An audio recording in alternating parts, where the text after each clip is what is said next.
Good evening, Ina. Good evening, Gio. Let's limit your answers to yes or no, shall we? Okay.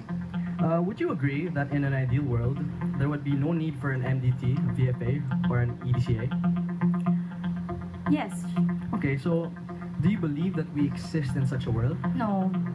No, so since you say that we do not live in such a world, you're telling me in fact that you are giving a concession that we are possible to be subject to acts of aggression of different sovereign states as well as to be victims of natural calamities, are you saying?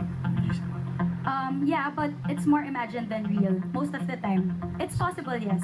Yes, But it's more so imagined than do real. you believe that national security is merely a reactive stance, that we cannot be proactive with regard to impending threats to our national security?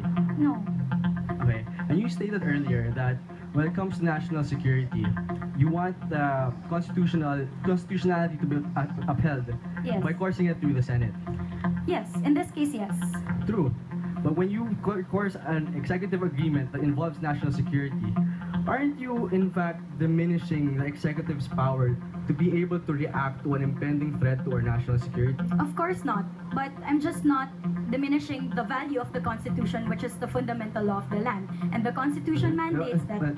Yes, but you do agree with me that in this day and age, our AFP lacks the modernization that it should achieve in this day and age to address impending attacks.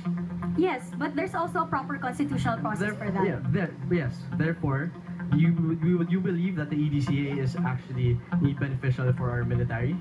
Well, it's not for us to decide, but it's for Senate to decide whether or not it will be good for the country. That is probably pretty speculative. The Enhanced Defense Cooperation Agreement actually itself provides that U.S. will be able to build improvements on our land, which we actually retain the ownership. Okay, so guys, Gio, you now have 4 minutes to rebut Ina and tell us why it would be beneficial to deem the EDCA as constitutional. Laws and international agreements will always yield to the spirit of maintaining a sovereign's peace and security. Your Honors, good evening. On a Union Island lies a 60-year-old shipwrecked scrap of metal that is the BRP Sierra Madre. This heavily corroded vessel is at the forefront of our territorial defense, and several miles away lies a still devastated Tacloban which needs much rehabilitation.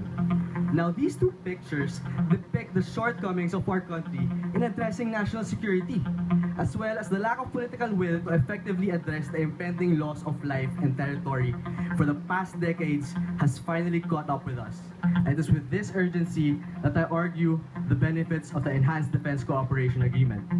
Now, the isolated speculations introduced by the opposing speaker cannot be the basis for declaring the EDCA unconstitutional.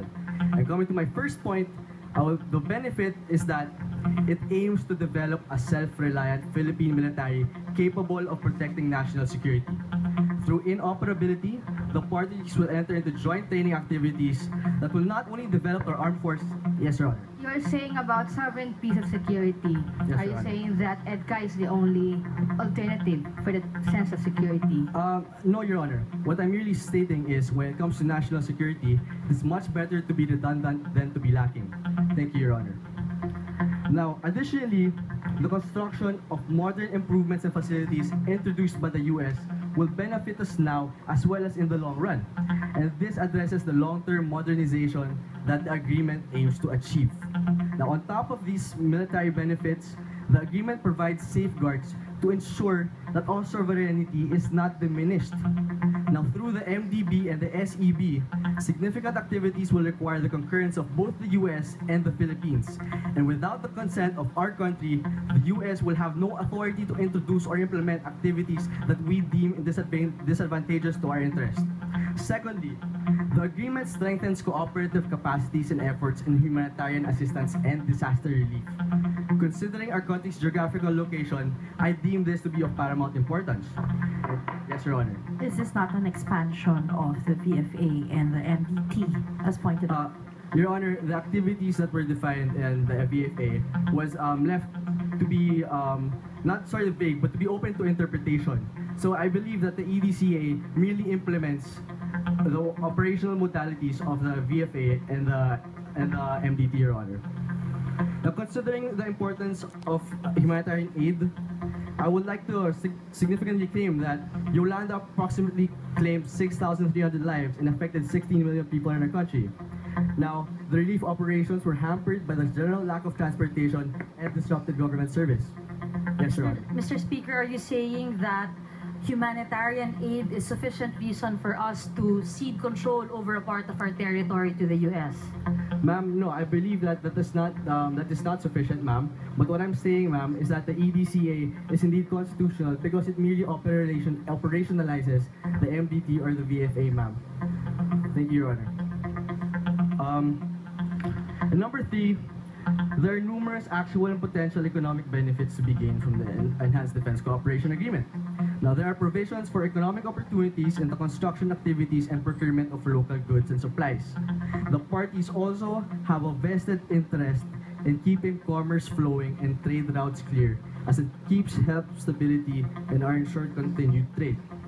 Now, Your Honor, it comes with a heavy heart that in this day and age, our country lacks the resources to support our military efforts and to protect our national security from the threats of modern warfare and calamities.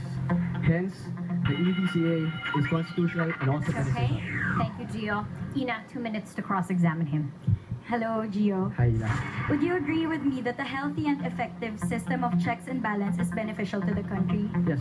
In fact, in our jurisdiction, it is an indispensable part of our system of government, correct? Yes. In the Constitution, mechanisms are replete where the acts of the executive are checked and reviewed either by the legislature or the judiciary, correct? Yes. In fact, one of such mechanisms is found under Section 25, Article 18 of the Constitution.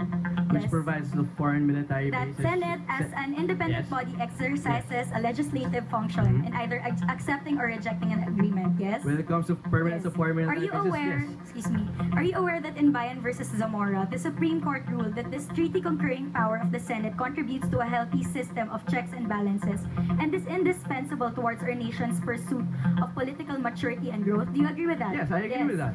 Hence, there is no reason to veer away from this requirement because it in itself is beneficial to our country's No, political but you're maturity saying and that growth. you're saying that it is Is it indeed contributory? unconstitutional because you're requiring No, Senate Gio, just concurrence. answer my question, yes or no? Is it contributory to political maturity and growth? The checks and balances? Yes.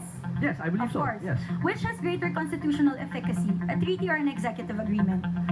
That is It's a open up the treaty. debate. It's a treaty It's open because up the in the debate. case of Bayan versus Romulo, the Supreme Court considered the treaty as having greater constitutional efficacy. In fact, in the same case, it has been ruled that a treaty has greater dignity than an executive agreement. That is Okay? qualified. Thank you. No, the reason for this is that the treaty, having behind it the authority of the President, the Senate, and the people, its constitutional efficacy is beyond doubt, correct? Because it encompasses all the checks and balance there is. Yes? Yes. Yes. In fact, a ratified treaty, unlike an executive agreement, takes precedence over any prior statutory enactment, correct? That is qualified. That is open to debate. Okay, Madam well, but Speaker. you tell me now, between being a treaty and an executive agreement, which interpretation would be more beneficial? Okay. Let's now hear from the third affirmative.